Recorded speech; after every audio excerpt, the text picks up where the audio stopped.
મારું નામ વિહાન માંડાણી. આજે મારા ઇન્સ્ટાગ્રામ પર 1 લાખ ફોલોવર્સ પૂરા થયા છે.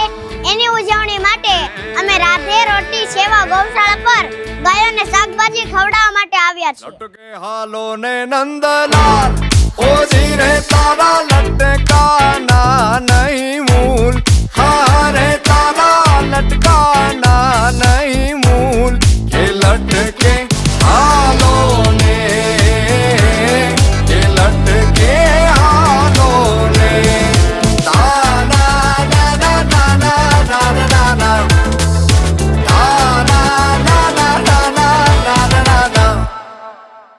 ઉજળા રંધાવું હું તો ચોખલાને એની રે રંધાવું હું તો ખીર હારે બેની એની રે રંધાવું હું તો ખીર કે લટકે હાલો ને